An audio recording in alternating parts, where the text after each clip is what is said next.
probably talk so people let us know when they can hear Yeah, I know.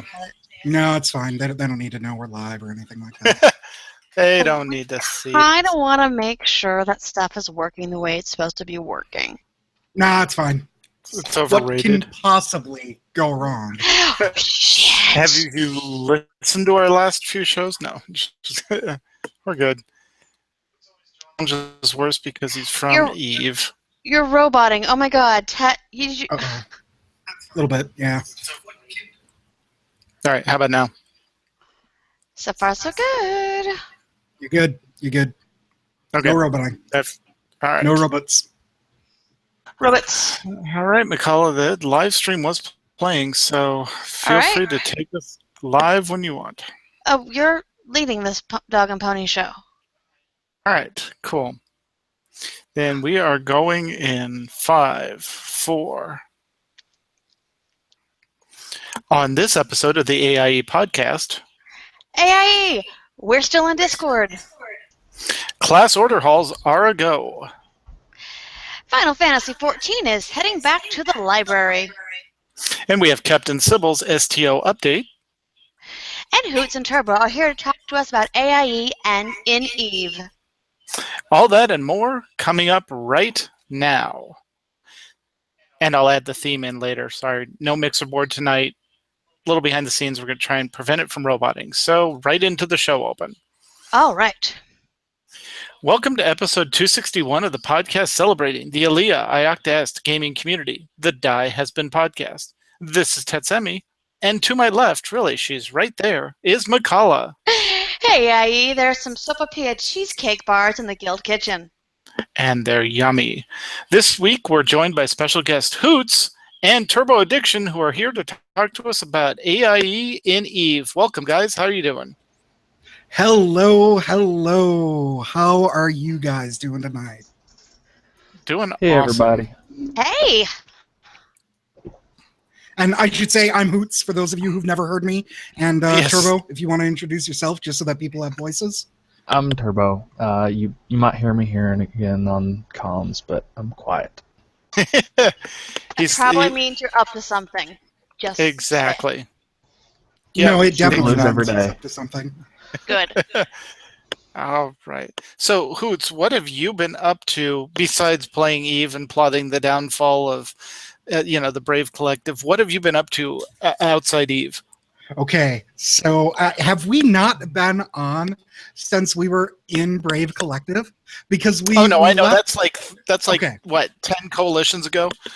something like that. Yeah, that's like Mhm. ancient history. I don't even. I kind of know what they're up to now, but World of Warcraft.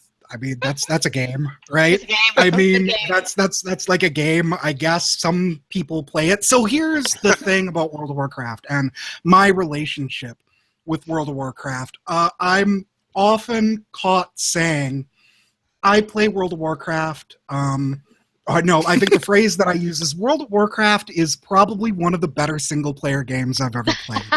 Nice. Yes, that's- that is the phrase. Yes. Yeah, Do you know we have a guild for that, right? right. Yeah. No, even in the apparently. guild. So, yep. Actually, one of my characters, my main is in the guild, so good job there with me. But I stopped playing WoW, probably like a lot of people, a couple of months into Warlords of Draenor. It didn't hook me that much. The Garrison stuff I didn't really care for, and Eve got busy, so I was like, well, see you later, WoW. I've got other things to do. But I started playing again when you kind of started hearing the murmurings that maybe Legion was going to be good kind as of we wanted it to be. right. Exactly. Yeah. So I started playing in August, and I got so close to the Flying in Draenor achievement. But the part that I couldn't bring myself to do, so I did Lore Master. I had most of Lore Master wrapped up because that's kind of how I play Warcraft. Right. Completionist. I did like all the exploration achievements. I did everything except the faction rep achievements. So if there's anyone that has spare medallions of the Legion hanging around and wants to give them to me, that would be too ridiculous. Don't do that. Put them on the auction house because they're really expensive. So Yeah. if they were to do that, what mailbox should they send those to? That would be, I think the character's name is just Hout, H-O-U-T. Should send them that way. That'd be really, really slick. And then I can fly in Draenor and never, ever do anything with Draenor ever again. You know how I got- don't do that. You know how I got my Draenor flying? How'd you do that? I married the Tetsemi. It took care of most of it for me. Yep.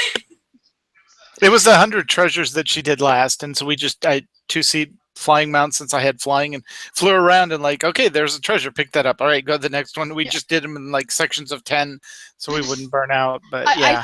I finished the questing stuff because, you really should do that. And literally, my beloved tank took care of almost all the rest of it for me. Yeah. Well, I mean, the rep grinds was fairly easy if you did it every day, but it just the rep grind, I bet, was really great and really easy if you didn't have one day to do it before Legion came out. Exactly. Then it's just, how much are those going for? Give me medallions. But yeah. Well, and the interesting thing was, because I did it on, I actually did some of the rep grind on 12 characters because there was this was the whole expansion, not all in a month. Okay, sure. But you get to a level 3 shipyard and you can get an oil well, but you have to be revered with Vol'jin's headhunters, one of the reps. So I was buying medallion or finding medallions or buying medallions to buy that oil well, because then that would give you free oil resources. So then you could just run your shipyard and your garrison basically on their own, and they would just generate resources, kind of like you do in EVE, where the PO, it's just generating resources. All I got to do is send stuff out on missions and come back once a day, collect all the stuff, send everyone back out. And it was, once you got that oil well, everything just went on its own. So I wish EVE was like that. I know. And I wish you could send minions out on missions. I guess you could pay actual people. That's kind of like what you have minions. Yeah, no. You just have to pay them. It's called Red Rum and Frodo. Nice. I guess so. Yeah, your POS fuelers. So, Turbo, what have you been up to? Oh, wait, sorry, Hoots. So, what about now? Yeah. What sucked you in about the game now? I think so. I hit 110 a couple of days ago, which apparently I'm like Mr. Slowpoke because everyone hit like level 110 like the day of or something like that. Actually, I'm one of the normals, and maybe I'm actually like a little bit ahead of the curve nowadays. Yes. And yeah, I went ahead and did all the Lore Master achievement quests for all the zones except for Suramar, which I'm still working through. I dabbled in. Yep, yeah. Absolutely. So I'm working through that right now, and did a bunch of the world quests. I'm trying those out. I think I'm a paladin, and that order hall. I've heard they're all really well done and they're all absolutely amazing, but my paladin that I've had since Burning Crusade, it's just great. You're in Light's Hope Chapel. What more could you want? Yeah, right, exactly. I mean, you walk in on the top floor, and there's this secret glowing stone in the floor that only paladins can see, you click it, and it opens up, and you descend into the order hall. It's this massive complex just in the middle of the Eastern Plaguelands. It's awesome. Yeah. See, I'm in the warrior one. The warrior one is basically Valhalla because you have Odin. Okay. And so you've got Odin's throne with all the Valkyries, your flight master, for lack of a better term. And this is the most awesome thing. You basically jump out of Valhalla into whatever zone you're going to, and then you do the infamous superhero landing on one knee with the fist down when you hit the ground. Landing? the superhero landing. You do that. What you see is your character flying through the air towards the zone with this heat bubble around it, like a rocket reentry, and then you just hit the ground, do the superhero pose, and the ground just crackles like it's like you hit it really hard. So yeah, if you're ever in the landing area for Dalaran and you hear somebody hit the ground like that, we jumped out of Valhalla. I boosted a warrior. I'm gonna have to go check that out. I'll have to at least get to the class hall to check that stuff out. So get to the class hall. No spoilers, but I was looking at the followers, the last 2 followers for the warriors, and I was like, yeah, that's about right. Yes. That's pretty awesome. Yeah, no, I was talking with other people about their followers, and I won't spoil it, but if you look at the warrior hall followers, I'm like, good Lord, this is an absolute who's who of people we've run into in the world. I won't say spoilers, and people we've run into in raids. So, yeah. Wow. Mm-hmm. It's fun. And the whole quest line's been fun so far. But Turbo, what have you been playing? I played a good bit of the No Man's Sky. I like No Man's Sky. It's a Polish game, right? Yeah, it's one of those games. It's the thing that I've really liked doing a lot. I like exploring a lot, so I played that. Mm-hmm. I stopped because I don't want to burn out before they start adding in stuff like the buildings, like they said they might at some point. Right. But right after that, I went to Dragon Con and spent 5 days down there. Yeah. Hung out with Najara and Mathanug and Aww. And is it Zizan or Zazan?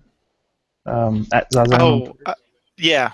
I know who you're talking about. Yes. I hung out with them. It was a lot of fun. It was so much fun down there. That's about it. Just training into stupid things on Eve. Before we move on, what did you say the official drink of Dragon Con was? Yep. Smirnoff Ice Electric Berry and Electric Mandarin, I think. They were both on sale for fairly cheap. I wonder why. Yeah. They had a stand set up in the Hyatt where they just had somebody there selling it like 24/7. I think they might have shut it down. Bottles really, or just really cups late. of Bottles, but oh jeez. they had it's like a little 16-ounce bottle, so it's not terrible. Gotcha. It's $5 a piece. I think I paid like $8 for 4 of them tonight. It's highway robbery. Yeah, exactly. Now you too, when you're consuming your alcoholic beverage, can have liquid diabetes. Yeah, exactly. It's supposed to have electrolytes. At least that's what the lady down there said. I can't find anything on the. Here, this will recharge you and get you drunk at the same time. It tastes like a bomb pop with vodka in it. With vodka, yeah. Exactly. Very cool. McCullough, what have you been up to? Because rumor has it you actually logged in. I did. I actually. So don't feel bad about just hitting 110 because I'm halfway into 100. Because I'm kind of broken. I don't play until I have nothing. I have no responsibilities. So finally, to Thursday evening, I ran out of responsibilities. So I played for a few hours, and then this afternoon, somebody said he would do the show notes, and I played for a few more hours. And I made is it Stormheim? Yes, you're in Stormheim. And it's all Norse and fabulous, so that was a treat. I look up like, oh, hey, there's one of Odin's ravens. That's a good time. Stormheim. I started with Stormheim. It's good. And oh my God. Yes. Total Wrath of the Lich vibe. Wrath of the Lich King vibe. Yes. Like just the music, and you know if you from Grizzly Hills. Yeah, just perfect, spot on. Yeah. I loved it. Yeah. Not to mention just the hardcore Norse mythology linkages. I'm like, what am I going to find Yggdrasil around here? So I'm pretty pleased with that. I got my so I do play a dirty warlock, because Why not? Warlock. I'm the opposite of your paladin. I'm as able as they come. And I've come to, so I did my class, I got my class, artifact for some demo. And I'm like, wow, I can't trust these people anywhere. I'm working with my fellow warlocks. I'm like, wow, I don't trust any of you. You are all as shady as get out. So I'm pretty sure there's going to be some betrayal, and I'm okay with it because warlock. So I'm really enjoying that. What little I've gotten to play. And again, it's beautiful. I wandered into a cave, and I'm like, it's gorgeous. Of course, it's just the music's on point. From what I've seen of the story so far, it's great. And everything I've heard, I'm very excited. The other thing that we've been doing, we did, is Wednesday night.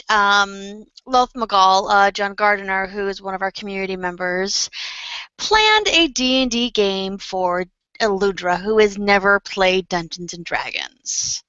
Oh, really? Yes. So it was Ben the Mage, Tetsemi, Eludra, myself. Old Man Franks was supposed to come, but unfortunately, Old Lady Franks was not feeling fabulous, and he was on Munchkin duty. And he played just a little one-shot, and we were all animals. But we were classes. So Tet played a tiger druid. Eludra played a horse druid. Al the Mage, or Ben the Mage, whatever you want to call him, played a otter rogue. And I played a raven mage. Fabulous one-shot, just a really great introduction to D&D for her. We had a blast, and it was a good time. It was a good time. I think we played for maybe 3 hours. So, and the kind of really, really cool thing was this is on Wednesday, so it was Eludra's first day playing D&D. First time, rolling the dice, and it also happened to be Tet and I's daughter's first time playing D&D because she joined D&D club in high school, and her first game was Wednesday afternoon. So that was really cool. So besides that, mostly being really, really so a responsible. couple questions. Yes. Did you get together in Neat Space, or was this online? And it was on Google system? Hangouts. Google Hangouts. Okay. And 5e. Okay. 5th edition, just because it's. I think of because no one should be starting with 4. That's just way too confusing. There's some really great resources out there for 4, but you don't want that would be someone's first game. And I think John had 5e available, and we had 5e available, and there are some decent resources online for it. So. Awesome. Yeah, so it was a really good time. It was a lot of fun. And hopefully, maybe if everyone goes intertacular, we'll do it in person. That would be awesome. Yeah, that'd be a lot of fun. I'd love to go out to Nerdtacular. But, you should. And by the way, Nerdtacular dates for 2017 have been announced. It's July 28th. No, it's June 28th through July 1st. The plane trip's what kills me, because I live nowhere near any kind of hub that's worth anything. Yeah, we had that when we went out to our goddaughter's wedding. Her parents live in Wheeling, so it wasn't bad. I could fly into Pitts, but when Tet and the Hordling flew out, because they came in several days later, our goddaughter lives in Huntington, West Virginia, and Charleston, unfortunately, which is the closest town in West Virginia that has any sort of airport, didn't have any of the main hubs. And so they flew into Columbus and drove the 3 hours to get to Huntington. Yep, it was quite the trip. So, Tet, what have you been doing in or out of game? Oh, all the things. So I did hit 110, and I got to, and Hoots, I don't know if you experienced this, but you get to 110, and all of a sudden it's like, here, have all these quests. Here, have all these icons on your map. Here is every single thing you want to do. And I kind of had to... Wow. Yeah, no, I just kind of had to step back and go, okay, hold on, focus, because I could go do all the things, but it's because there's your stuff opens up in your class order hall. There's a quest to actually open up world quests to kind of explain it and tell what happens. and Suramar opens up at the same time. So it's like, if it were just those three things, but it's just like all this stuff opens up, and it's like, okay, so we're just going to take this very slowly. We're going to take this a bite at a time. Started in Suramar, got that quest line going. I kept ignoring Khadgar every time I flew into Dalaran. Right. He's like, I'm over here. I'm like, yeah, I see you. Just go away. So finally I went to Khadgar, and that opened up, that started the world quest line. So I started working on that, and then I've been doing the class order hall.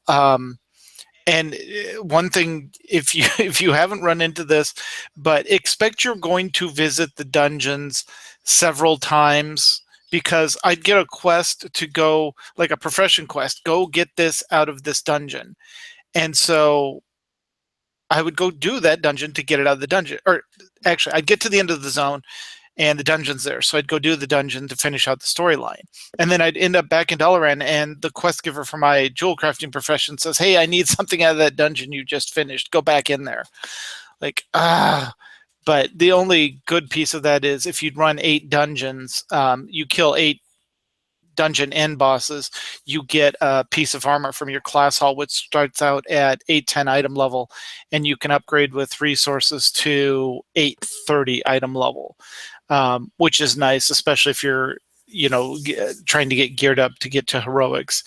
But I won't spoil the Suramar quest line, but just that whole city and society, it's the just best way the I character can models, like the character models, the character of the models Nightfall. alone of the Nightfall. It's basically you're dealing with a bunch of high society drug addicts. That's the best way I can terming it. Oh wow, that's gonna be a good time. Yeah, you thought the Blood Elves were snooty? They have nothing on these people. Ooh, challenge accepted. I had to deal with one of the Nightfallens because my paladin's a tailor, because that was a thing back in the day. Right.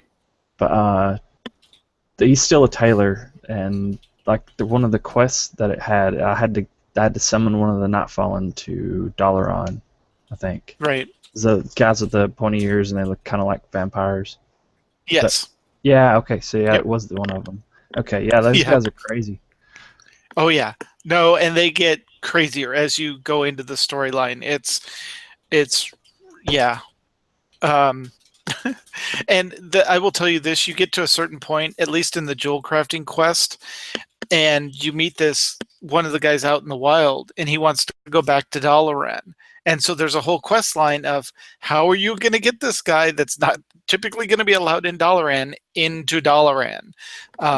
There's a similar thing with the tailoring quest, but pretty much I had to do a bunch of quests for him, and he was like, "Hey, yeah, can you give me $1?" It's like, yeah, go talk to this person, and then like, yeah, we can summon him here, and like it summons him, and they all like, who is that? And like, yeah, you can look around. Yeah.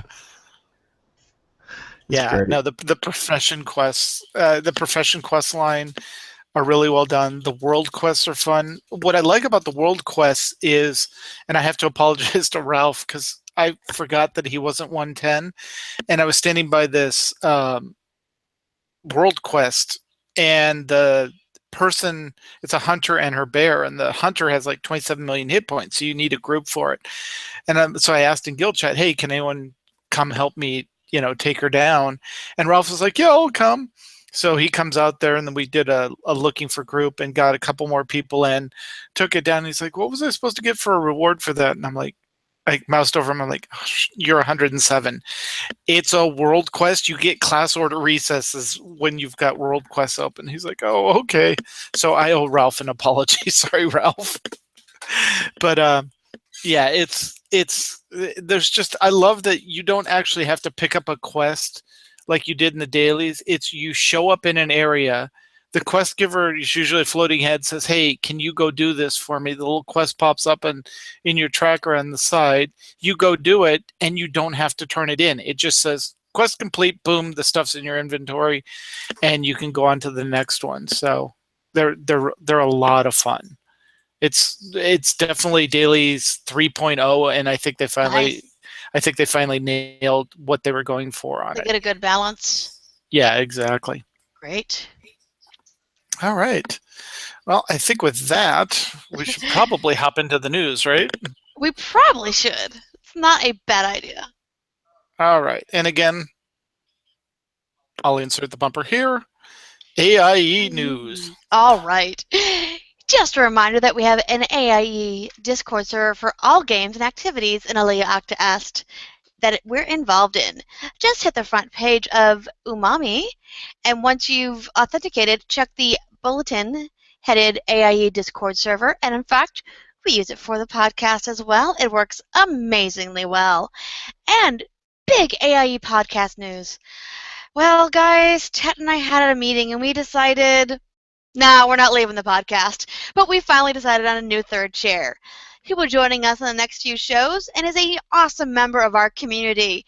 In fact, there's a few weeks when I'm pretty sure that he himself has provided half the material for the show. Who is it? I wonder. You'll just have to tune in regularly to hear. See, I meant to say see, and I should have said here. Anyways, we'll be letting you guys know soon, but I assure you, he is wonderful and we adore him.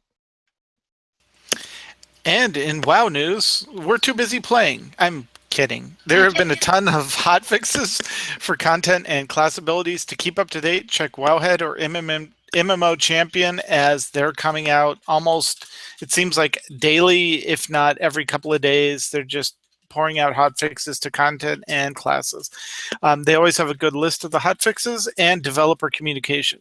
And speaking of that, Blizzard held a Q&A with Ian Hazakostas this week on Thursday, and covered topics ranging from the state of the launch, how smooth it went, up through what's coming in patch 7.1. Yes, we're not even done with the content in 7.0, and they're telling us what's coming in patch 7.1, the return to Karazhan, which I am really looking forward to. And it will hit the PTR soon. I think they said probably this week or next week at the latest. I love that they're already talking about the content, even though I'm currently drowning in things to do as in game, as we just discussed, which is amazing for having a year of content drought. And now it's like I've literally got too much to do. You have to pick and choose what you're doing, which is awesome. I love that. And speaking of which, if you are stuck away from your computer, but you want to check up on your class order hall, if you have an iOS or Android device, you can download the Legion Companion app and send your followers on missions, collect rewards from those missions, recruit new minions, and see what world quests are available so you can plan when you get back to your computer. And we'll have links to both the announcement with the video that tells about it and the frequently asked questions in the show notes. And in AIE SOTOR news, Escape Podcast 158 and 159, Quick Tips 2 and 3 are up on the free feed. Max and Seema cover more in-game tips and tricks, even covering things veterans players may not know or may have forgotten. Want to refresh on the game and some good ideas on how to do things more efficiently? Tune in the podcast every Tuesday night around 10:30 p.m. Central Time. And don't forget about mandatory fun nights where attendance is optional, but the fun isn't. And that is also on Tuesday nights. Wow, Tuesday's busy for these guys. They're very busy. In Final Fantasy XIV news, or for Max, XIV, Square Enix has announced some details on the new big content patch coming in patch 3.4. Players are going to be tasked with heading back into the great Google library to retrieve untold tomes of powerful knowledge, as well as venturing into Zelfatol to prevent another summoning of Garuda by the Ixal. Preview images for the patch showing off the MSQ, the new Tombstone Gear housing editions. Ooh, housing editions. They'll be enjoying those. And the upcoming Double Cross Hotbar are up on the article. All right, and I have Captain Sybil's Star Trek Online News Summary for the week ending in 9/11/2016. By the way, speaking of Captain Sybil, evidently September 8th was her birthday, which happens to coincide with Star Trek's 50th anniversary, and today is her and her sweetie's 45th anniversary. So Congratulations, Captain Sybil. All right, and the 50th anniversary of Star Trek occurred on September 8th, as I just said, and Sybil's birthday. In celebration of this amazing achievement, Star Trek Online gave away the 23rd Century Bundle for free and for 24 hours only, starting on September 8th at 2 p.m. Pacific Time on PC, PlayStation, and Xbox One. This bundle includes the Class F shuttle, the entire original series ship interior, the command tunic uniform, the medical officer tunic form, wow, the medical officer uniform, the formal dress uniform, as well as a original series phaser weapon. If you missed the offer, you haven't been taking our nagging seriously enough. Come on, guys, visit the Star Trek website, STO website. You should be ashamed of yourselves. And as reported previously, the current release of the Temporal Time War time-traveling episode came to an unexpected conclusion, though not through gameplay, but through blog backstories. Yet another backstory has been posted on the website with hints of missions yet to come. A fascinating must-read, and again, and Sybil's being kind, and she's refraining from spoilers. On September 6th, Star Trek Online was finally released for Xbox One and PlayStation. 6 years of gameplay content will be available right from day one. Huge improvements in graphics and UI are featured. As with the PC version, it will be 100% free to download and play. STO, Cryptic Studios, Perfect World, and CBS announced a partnership with Elucid, which is, by the way, Euclid. Wow. Euclid, which their website is Euclid, which is EUCL3D.com, to allow players to be able to 3D print any ship they own with infinite variations of customization as durable plastic models. The free desk stand is included. Take note, these are not tiny 2-inch models, but are the big 12-inch models. This service will be available soon. And Hey, wait a minute. What? Hoots, that sounds like something they should do with Eve. Can you imagine printing not a Titan, but well, yeah, a Titan. But I mean, they had a Nyx, one of the super carriers, released. Except Turbo. Do you remember how much that was? I want to say $3,000 because it actually flies. I can imagine. Yeah, because it was like a levitating Nyx that they made. So they've done it, but they've done it for like the 1%ers for the right. Because I'm a poor. So I'm not going to shell out $3,000. But yeah, something like that. That's maybe a little bit more for people that aren't, I don't know, money coming out their ears. Butt sides. Okay, I got it in front of me right now. It's a $100 deposit with $1,800 total price. Okay. See, the dimensions are 24 inches by 12 inches by 2.5 inches tall, and it's 20 pounds, and it levitates with magnets. Oh, jeez, that's awesome. You can see. I love when you can 3D print stuff from game, because that's how I got. Yeah, absolutely. That's how I got Ted. So. On Thingiverse, there's actually a few of the ships. There's an Archon you can actually print. It's usually in multiple pieces, but you can print out an Archon to have. It's like a foot long, I think. Very cool. We have a few people that played Eve that are in AIE that have that. Cool. Not to get a little bit back on track with STO, because I was curious, just in case anyone was wondering, I did, just with a very quick Google search, the console versions are not cross-play with PC that are just released. It looks like they are separate universes. If that's wrong, someone can correct me, but just in case anyone had any questions, I wanted to throw that out there for the audience real quick. And I'm sure that actually, if you check on StarTrekOnline.com, there'll be a lot of information on that. So thank you for that lead-in, because I'm going to go ahead and finish up my notes here. Tet, you got us off track. That's okay. That's what this podcast is about half the time. All right. So the AIE Classics Fleet Star Base is still seeking contributions of materials and duty officers from all AIE fleet mates. Check out the Fleet Holdings tab in the in-game menu for donations needed. And, of course, if you want any additional information, backstories, patch notes, release notes, forums, commentary, to check to see if all versions are compatible or not, check out the Star Trek Online official website, StarTrekOnline.com. And thank you again, Sybil, for your wonderful Star Trek Online update. And in Lord of the Rings, Gorgesh posted in the forums about a recent developer interview with a community site. It's Dottie's community site, covering a timeline for content through 2018. Yes, even with the layoffs at Turbine, they are committed to releasing content for the game through 2018. They're calling the next major content release an expansion, so it'll be a significant update, which will take the players into Mordor and eventually up to the Black Gate. Links to part 1 and 2 of Dottie's interview are below.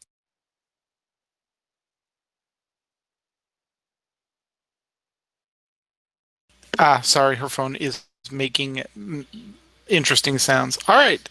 And with that news, let's get back to Hoots and Turbo and find out what is going on in EVE.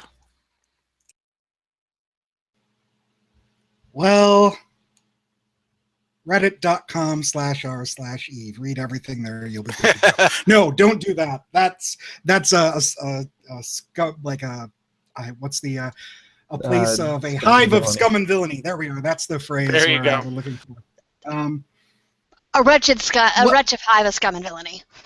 That's exactly the phrase I'm looking for. What happened, Turbo? What happened in Eve? What did you do? There's the appropriate thing to ask. I didn't do anything, and I don't think Turbo did anything, but there was a giant war, and then let's blame Lank. We're blaming Lank for this. Sure, we can blame Lank.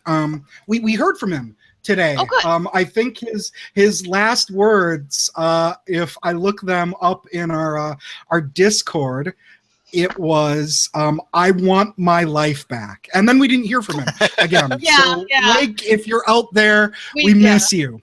It's kind of like school's holding him for ransom. Anyways, what did you guys do? Yeah. We need to know. We need the full report.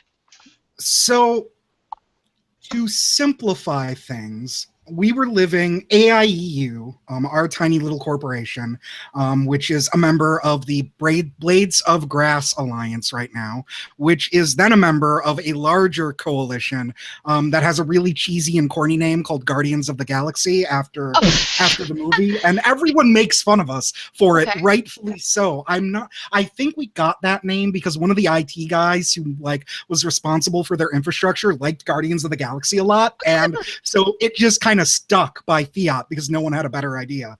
Everyone makes fun of us, but we have the first Keepstar in non-wormhole space. Yeah, they can make fun of us all they want then. If we're kicking their butts, who cares? So there might have been a previous Keepstar, but oh god, there's so much to get to, so much to do. I think I non-wormhole space. Yeah, so one of the things that changed since we were last on, there are these structures called citadels in the game, which are basically giant structures that you place, and they're meant to phase out some of the older structures that exist. Towers, player-owned stations, or passes are an example of what they're going to eventually phase out. And you place these citadels down in a system, and you can actually place multiples of them in a system. And the mediums are really cute, and they're really affordable for corporations, and I should probably buy a couple and place one or two for the corporation, a couple systems where we need them. But is a not a great term considering they're like the size of Manhattan. Right. Right. Yeah. Little in air quotes. But then there's the size above the medium one, which there's a big one, and then there's the extra large one, which is worth about, if you're familiar with ship classes in EVE, the largest ship class in EVE is called a Titan. It's very big. It's whenever you read a news story in the BBC about EVE Online, it's usually because multiple of those Titans have died. A Keepstar is worth about 3 to 3.5 times the value of a Titan. You can take your Titan and dock it into the Keepstar, which you hadn't been able to do in the game before. And we have one of them. Not AIEU personally. That that would be the coalition that we're a part of, we have one of the first Keepstar, if not the first. There's a little bit of contention over it, but we have one of the first absolutely massive citadels in null security space, and it was a pretty big and celebratory deal when we put it down and online it. There was much cheering and hurrahing to be had, but basically we've moved space like 5 different times in the past year, and finally AIEU has settled down in a region of space called Branch, which is about as far north on the EVE map as you can get. And knock on wood, I haven't set up planetary interaction yet, so hopefully we're not going to be moving anytime soon. And as far as the past month, August, we just finished up a really big war called World War B, named by the community. And Goonswarm, the largest alliance in the game, ended up losing. Really? Which, for those of you who have been in the EVE politics are they the Goons? Yes, they are the Goons. All right. The Goons finally lost a war. If you ask them, they made a strategic retreat and didn't actually lose the war, but they lost all of their space. They got kicked out of the region of space called Declan. Their allies got kicked out of Branch, and we're living there right now. Oh my gosh, really? That's awesome. We are literally living where the old CFC or Imperium used to live, and it's really pretty great. That is amazing. It's kind of funny, and all it took was somebody richer than most of EVE to pay everybody in EVE to go against the Goons. So basically, it was like the EVE version of the American Revolution, but there was some really good financing. Yeah, you could say that. Yeah, the one person with his little website paid pretty much all of EVE. That like nobody ever wanted to go against the Goons because the Goons are huge. They're big, right. Getting everybody to ally was always the problem. Sure, because we're all a bunch of, We had somebody. Well, it's because everyone hates one another too. Right. You're all paranoid. Just admit it. We're all paranoid and we're all shooting at one another all the time. Right. And getting all of the disparate groups that weren't Goons in EVE to ally against Goonswarm and their allies was a diplomatic effort probably that had never been seen, and it took an obscene amount of money to buy all these groups off. But everybody has a price. Someone did it, and God bless Lenny Kravitz too, which is his character name. And it's so fitting for this universe. No, I think it really is. No, it's Lenny Kravitz. Yeah. Let's just admit it. Absolutely. God bless, because it was, and it might have been actually a little bit at the end of an anticlimax, because there were a couple of big battles, and when Goonswarm realized that their alliance was outclassed, they decided to pursue a tactic that would really preserve a lot of their assets. They basically said, well, if you're going to out-blob us, which is really funny because that was their tactic for the longest time, as they would typically bring more numbers. But since we had the advantage this time, at some point after one of a key battle called the Battle of MTAC-O, Goons basically said, yeah, we're not going to fight you anymore. And they just kind of bottled up and let their space be taken, and then eventually they retreated and they're regrouping down south. Now, what that means is we won the war, sure, right, but Goons are not gone and are definitely not dead, and they never really were going to be. So there's going to be a World War C, basically. There will be a sequel, rest assured. There's the Goons have sworn promises of vengeance and enmity against those that opposed them. There will be a sequel, and the content is not done yet, which is just what's absolutely great about this game. But for now there is a little bit of calm and a little bit of quiet. The biggest victory was the breakup of a lot of the Goonswarm alliance. Nice. There was a lot of groups that kind of fractured off of Goonswarm and have moved on to other things, and it's really good because it makes a little bit better of a game because it's not just one huge alliance anymore. There's still a very big alliance, but it's nowhere near what it used to be. Because I mean, a lot of people saw what pretty much when all of Eve is willing to be paid off and just say, yeah, you're moving out, to kind of open some eyes, and people like, yeah, I don't think we want to be in Goons anymore. Yeah, kind of need to rethink what their strategy was. Rethink your allegiances, buddies. It's like that scene in the movie 300 where which is a totally historically accurate version of the Battle of Thermopylae.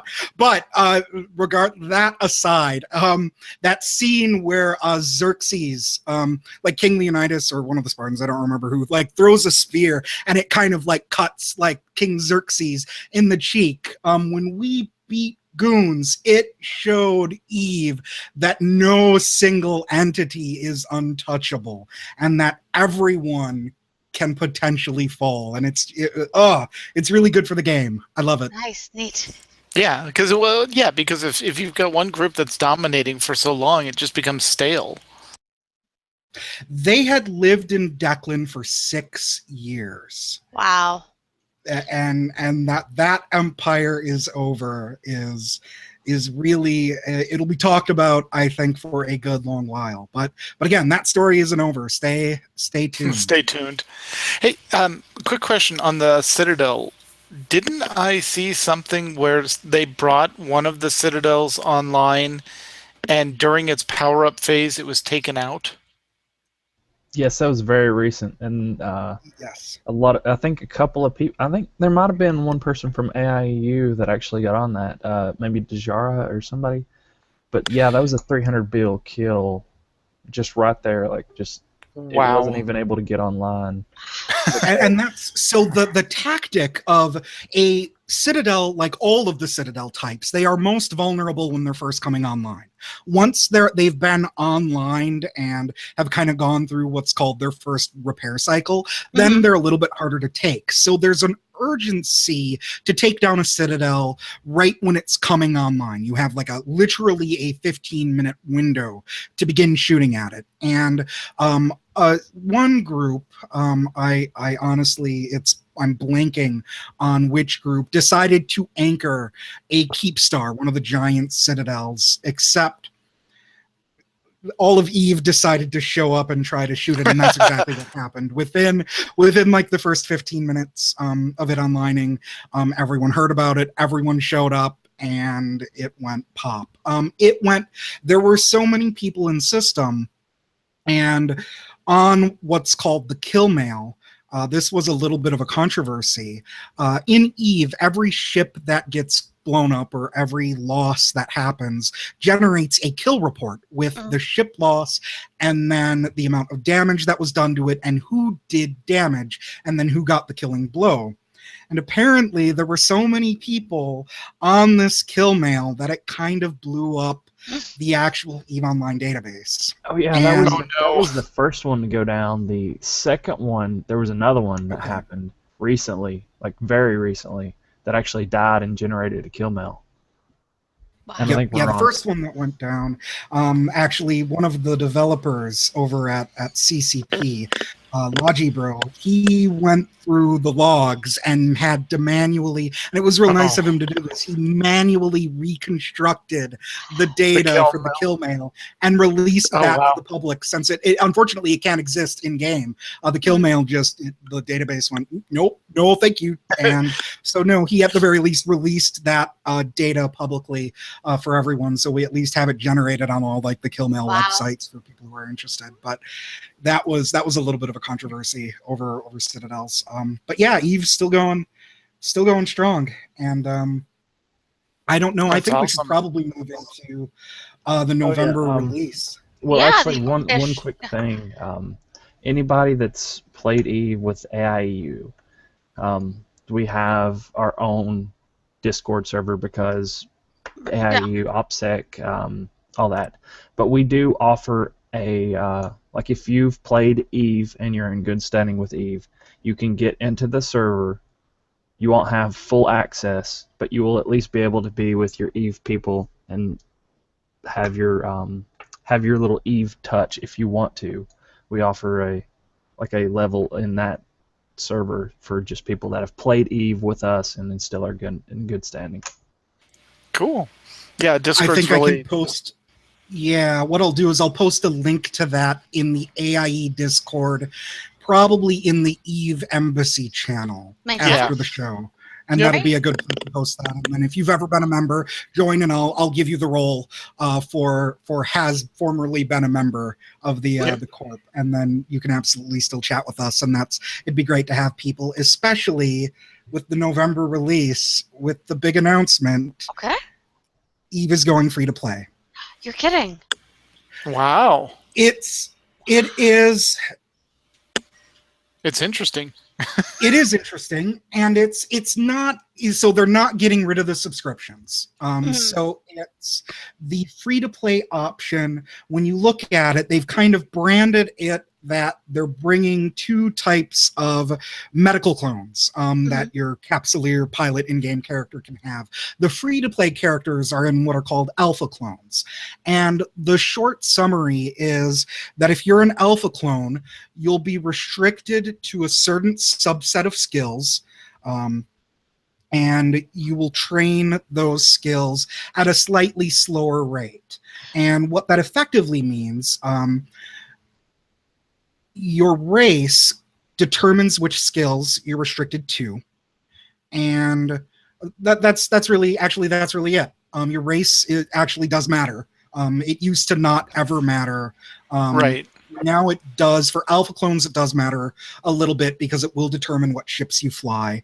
But basically, as an alpha clone, those are the only restrictions. And because Eve is kind of a sandbox type game, that's so like WoW has their like trial version, right, that you can level up to level 20, but that's just kind of, check it out before you buy, and you certainly don't get to see all of the content in Eve, or in WoW. In Eve, you're able to fly a cruiser on down, as far as ship types go in these alpha clones. And T1 and T1, I think meta only. You're not allowed to fly T2 modules. As far as modules are concerned. And that's for a player for kind of people that have been subscribed for a while, that's probably a little bit limiting. But for people that want to check it out, and new players, or old players that want to roll a couple more free accounts and have these alts at their disposal, I'll probably roll at least 2 or 3 free accounts just to have. It means that one of my accounts is actually just going to go back live again, and I can actually just fly all the stuff that he can already fly. Yeah, that was my question. So, if you can fly, like if you were a subscriber and you choose the free-to-play model, are you restricted to those limitations, or is it what you have but you just can't take those any further? You are. The answer is yes. So you can't train skills. You don't lose the skills. You keep everything that you've always trained. I'm fairly certain you can't train the skills further. And then you're restricted to only using the skills that the alpha clone can use. So there is there is some restriction in that regard. But if you haven't played in a long time and are looking to come back and have a character, that you can hop on that character and you'll basically be fully trained as that alpha clone. It's about 5 million skill points, what's kind of the end result for alpha clones. Which, to give you, I think, Turbo, how many skill points does like an Omega clone get a year? Like 15 million? It's I don't remember. 80,000 every 30 something days. Okay. So so that's just to give you a perspective. Those details aren't really terribly important. That's really only important if you played the game and just want some sort of perspective. Yeah, and that's power of the characters. Getting the max you can absolutely get, and that's just for the skill good characters that I got, I think. Okay. Yep, absolutely. But yeah, beyond that, because Eve is a sandbox, you can take your frigate or your cruiser or your destroyer, go anywhere in the game, and be useful and effective. Especially, we have fits for frigates that are really useful and really important in fleets, and alpha clones can fly these ships. I'm thinking specifically of like E-war ships, Molluses, Vigils.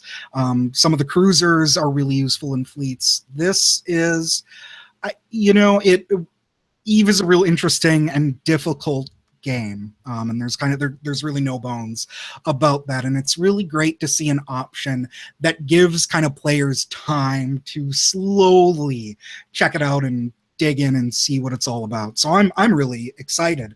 And for those of you who are really curious about the skill list, I have a link in the show notes that is a spreadsheet of the various skills. Because of course, this would not be Eve if 5 hours after the announcement, someone did not make a spreadsheet of the various skills that alpha clones are restricted. Before somebody ends up coming in and saying about it, I just looked it up, and you make around 2 million skill points a year if you have the absolute max you can get for a certain skill. So, yeah, it's you can be. I'd say between 1.5 and 2 million would be what you'd be looking at. Gotcha. Do you know? I know this is future casting because we don't know yet, but but we love making stuff up. Go ahead. No, there's the I call it a pilot planner, but it was your offline. It would use your API key, and you could pull in your pilot skills and check up on them while you're offline. But you could also sit there and say, I want to put this build into it, and it would tell you, okay, these are the skills you need to train to be most efficiently. Do we know if they're going to update that piece of it to account for alpha clones, so you can see, okay, this is what I'm going to do? Probably in a few minutes actually find like a full list of every bit of that. Like I'm sure somebody's already done that. Like if you want to be the max you can be for a free account, these are all the skills you need to do and train them. And one of the changes I made a little while back is you can inject any skill book no matter what. Like you may not be able to train it, but you can. And if you wanted to, you could go on ahead and buy the Titan skill books, which are, I think, like $1 billion a piece. And, or no, I think it might be 5 billion. It's been a long time since I even looked at those, but yeah, you could just go on ahead and plug in everything, and just start training, like if you wanted to. Gotcha. Very cool. Make really bad decisions, like I am, and training both of my accounts into capital ships. Yay. Very cool. All right, and so... Dude, you're muted. It's okay. Absolutely. There we go. I am, now we can hear me and I can unmute myself. That's the big one. And that's the big story, the big release for November. We can probably breeze through the rest of these. Although I'll say, so a big one, if you're a veteran of EVE, in November, off-grid boosting is going away. That is a big deal for a couple of groups. It's a big deal for people that engage in PvP, because it means you don't need to have a character on an account that sits in a really expensive ship, warps into system, and then warps to a spot where no one can scan them down and sit there and do nothing. It was literally a useless, like a incredibly useful, but completely non-engaging role. So what basically boosting and to kind of talk about what boosting is, there are a kind of these items in the game called links that boost the abilities of your fleet, and basically it's like a buff in like another MMO. And basically this is just coming on what's called on grid now. So that means you have to see the other spaceships in order to apply a boost. You can't be some where like completely off in the system in order to apply Gotcha. a boost. There are miners also have boosts, and they're probably a little bit more apprehensive about this change. And I'm not really a miner, and I'm only really a tiny bit of an industrialist. I am really probably not qualified to talk about how eliminating off-grid boosting is going to work real well for miners. I know some of them are very angry, but we'll see. Stay tuned for that change, and we'll have to see how that plays out. It is certainly not without controversy. I'm going to skip over the Rorqual rebalance because that's a very specialized ship. But basically, the short summary is the Rorqual is a ship. It's going to get a button that says "I'm immune to everything" now. And that'll be really nice. Yeah, that's going to be interesting to see how that plays out. So that means you can't you can't warp block it or anything like that. It's just immune. It's just immune. Presumably, it's also immobile. So it's one of those. I'm immune. That means I have time to summon people to come and defend me or something like that. Gotcha. Okay. So we'll see how that one plays out. The animation looks really, really pretty. It's basically like just this blue sheen over the Rorqual and every other ship that it kind of defends. It can pass that boost on to the mining fleet. So like it bubbles up and is invulnerable and passes that on to all the other mining ships. It gives a short period of time that you can actually get a response fleet to come help out. Nice. That's awesome. Yep. Engineering complexes are also due out in November. They're remodeling what do you got, mining ships too, which is cool. Yep. Like that's one of the big things. Like everybody kind of thinks mining ships could use a remodel, and they're doing a really good pass on them. Actually, they're getting a little bit of a rebalance too, and that's actually like Tuesday. I think they're getting like new high slots for extra mining lasers and that sort of stuff. Engineering complexes are this November. That's just like a new type of structure that you build things. There's not actually much details on it yet, so TBD, I don't want to talk about it. But everything else, there are a whole bunch of other changes on the road and on the horizon. There is one website you can go to now, updates.eveonline.com. Perfect. And that will tell you everything you ever wanted to know about every single update on the horizon. And one of the ones that's coming up real soon is they're actually going to remodel a bunch of the frigates too. So that's going to be one of the things. All the frigates are going to be nice and shiny for all the people that are on free accounts. Perfect. There's also there was the Alliance tournament, which coming up. I don't pay attention to that. That's one of those things. Like there's a lot going on.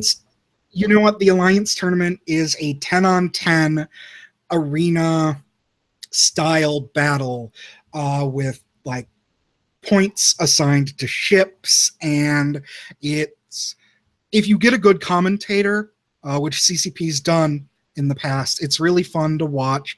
That's coming, I want to say, actually really soon. It's the first weekend of October are some of the preliminary matches, and then I believe it is the weekend of the 15th and 16th that are the finals. So certainly stay tuned if you're into the EVE esports space. No pun intended. Alliance Tournament 14 is coming up. Finals are going to be October 15th. And then cool. Last thing, the Halloween event's coming. The Return of the Blood Raiders, which is always cool because their ships are coated in blood. Oh, that's fun. Blood Raiders are creepy. Nice. Very oh god. Reavers. Thank you. Yeah. Yes, you can get the ship skins, and some of them are permanent, some of them are not, and like 30-day skins, and they're really cool. Like they coat some of the really iconic ships in just all blood, and you wonder how they got that much blood, considering like a battleship is the size of New York almost. Yeah. We invaded a planet. What for? Well, we need blood. I mean, come on. That's if you read some of like the in-game or out-of-game like lore stories on the wiki. That's basically what the Blood Raiders do: is they invade planets to take all the blood. They're creepy dudes. But yeah, I think that about wraps it up for Eve News. Awesome. Well, thank you guys for joining us. Thanks so much. Yep, that was a great update on Eve, and especially with the free-to-play stuff. I'm sure now that it's free, I'm sure more people will be poking their heads in. Question: do we know yet if you start an alpha clone? If you start the free-to-play, do you still, if you're thinking of I'll subscribe later, do you still get the recruitment bonus if you start the alpha account with that, or they're still working through those details? If you do the recruitment bonus, like the 21 free days, there's still restrictions that you can't do because you're not a paid account. But once you start paying, you could have everything. But it'll always revert. Every account will always revert to an alpha clone when it is done, and train anything in your skill queue that is acceptable to the alpha clone conditions. Okay, so it's still, if people are interested in joining, they should still get a hold of you guys so that they can get that recruitment link and get you guys the stuff from that, right? Yes, we can still get them 21 free days. Absolutely. Awesome. Yes, and if that changes, we'll publish that in the Discord and let people know. But yeah, for the time being, that is still kosher. Awesome. Well, great. Thank you, guys. Yep, and I think that will be our show for tonight. While the chat room begins suggesting and continuing to suggest show titles, we want to thank Hoots and Turbo for joining us. Yeah, thank you guys so much. This has been really, really enlightening. Definitely. Yeah, thanks a bunch for having us. It's always a pleasure. Anytime. Thanks for coming on. Yeah. And go ahead, Turbo. Sorry. Oh, thanks. I was gonna say, yeah. Sorry. We kind of go long. No, it's okay. Dude, there's a lot to cover for Eve. I mean, we didn't even get into, Hoots' new planetary, stuff that he's got planned for that. So, Spoilers, sweetie. yeah, exactly. So, if you want to get a hold of either Hoots or Turbo Addiction, check out the AIE Discord. There's an Eve Embassy channel, and they can also be found on Twitter at AIE Hoots and at Turbo Addiction. Yep. Awesome. And if you have questions or comments about our show or want to send us a segment, because, hey guys, we need segments, you can email us at podcast@aie-guild.org. You can follow us on Twitter. The show is at AIE Podcast. I'm at Cyberwave. Tetsemi is at Ivory Tiger. We record live with video every other Sunday at 8 p.m. Eastern, 5 p.m. Pacific. You can join the chat room and play along with us on Discord.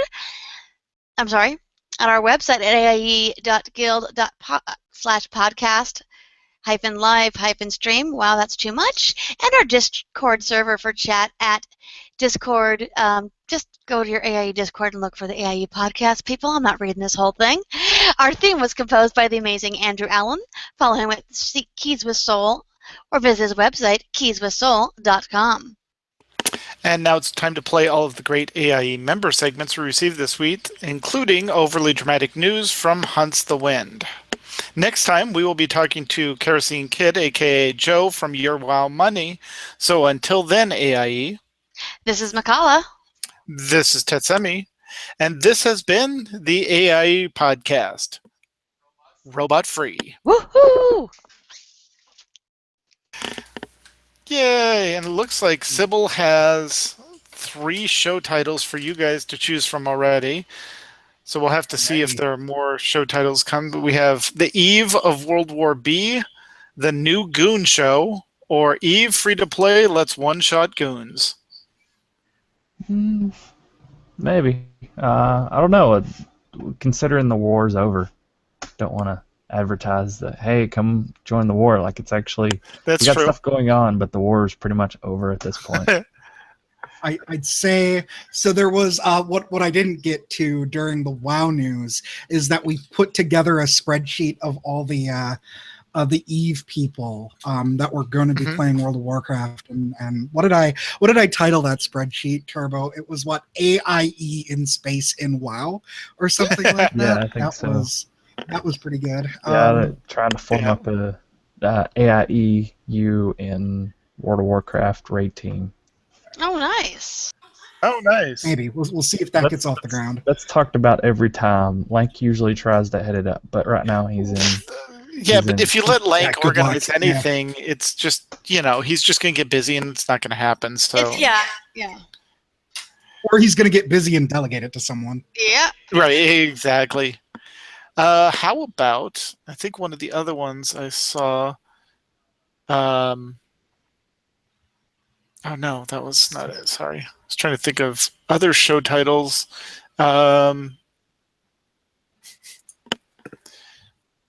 That's tough.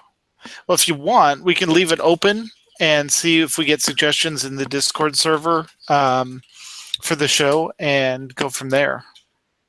Or if you guys think of one, just drop it in the show notes or email me and let me know. So I am thinking. Of course, now that I'm on the spot. Right, yeah, exactly. No. Nothing says you have to come up with it right now, Sorry for all the these. I'm looking at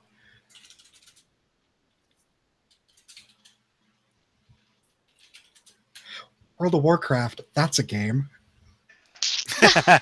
Which is funny because that is a show about Eve. Yeah. Yeah. All about Eve in WoW. We could do that. We do always like there we go. Post-Goon Resurrection.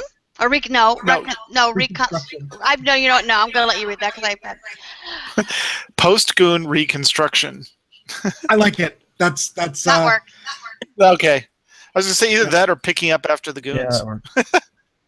Picking up after goons. That's pretty good too. All right.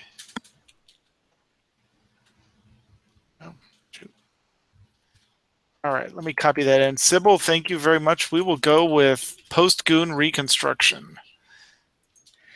Sounds like, Reconstruction. Yeah, apparently WoW still is a game. Yeah, a lot of people are playing. Yep.